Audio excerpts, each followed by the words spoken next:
So just a little quick one I want to do for you guys, for the channel about tennis, because it's very important.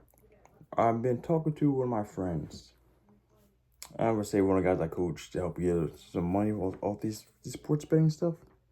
And we talk a lot about tennis because he actually was someone who didn't have a whole bunch of information, insights into the tennis realm. And like I said, I have a couple years of betting this, and I know a thing or two about tennis. But the one thing that I kept hearing him say, which is one thing that is a very, very bad thing that I want to make sure you guys are very clear about, is that even though you look at the final score of these games, of these matches in tennis, and you see something like 6-4, 6-2, 6-3, and like you think that it was basically a very straightforward match. That may not be the case whatsoever.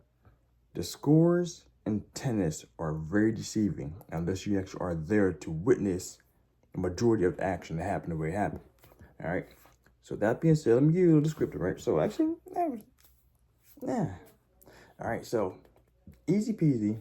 There have been plenty of games where literally it will score go like this: player 1, player 2, player 1 serving, they serve 1-0.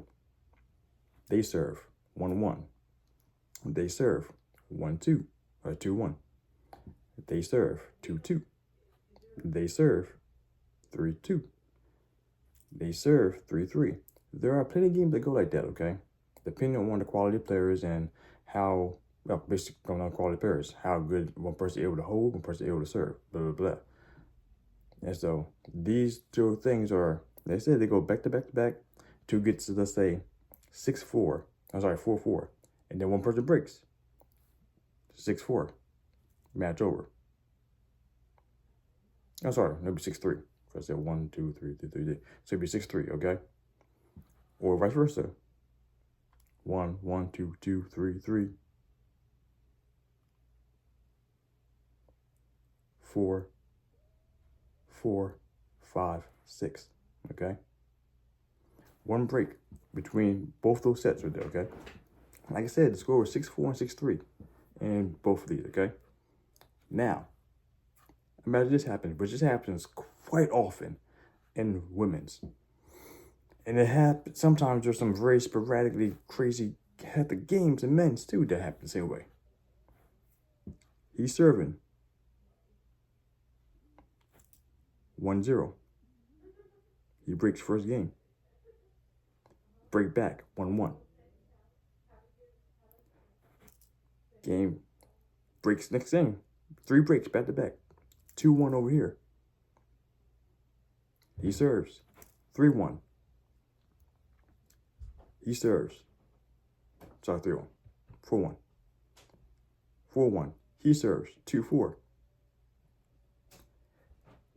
He breaks 3-4. He serves 4-4. He serves 5-4. He breaks 5-4. He serves 6-4. All right. In those two different examples, one game went completely smooth or streamlined. Everything happened how it was supposed to happen. The guy who had advantage won, and 2, that one match he lost. Okay. In that second example I gave, there was 1, 2, 3, 4. 1, 2, 3, 4, 5. 5 breaks, but they had the same exact score.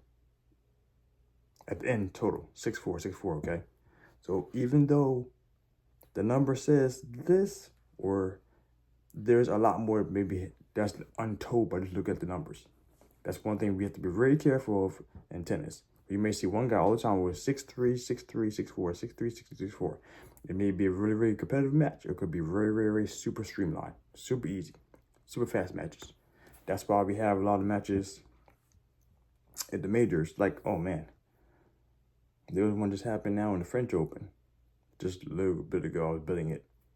We went 5 sets. That was a 5.5 hour long game. That wasn't just streamlined as 1-1, 1-0, 1-1, 2-0, 2-1. You know what I'm saying? It wasn't that. It was a lot of back and forth action happening, which would disrupt what happens in the thought process for looking at it just at the end total. So I just wanted to give you a quick illustration about that, which is very important for you guys to understand that just because you look at the numbers in regards to, I mean, just all the stats actually, like the further I dive into this tennis learning, the more you see is actually everything is kind of superficial, unless you know a little bit more about the players and that kind of stuff. But it's not just the end score saying someone's dominant. It all comes down to intricacies that are not being shown in the numbers by itself. So that being said, be careful with that, guys, going forward, and always try to make sure you base your tennis bets along good quality information, more information than what you had before. So let's go out there and make this money, guys. Make a wish. Out.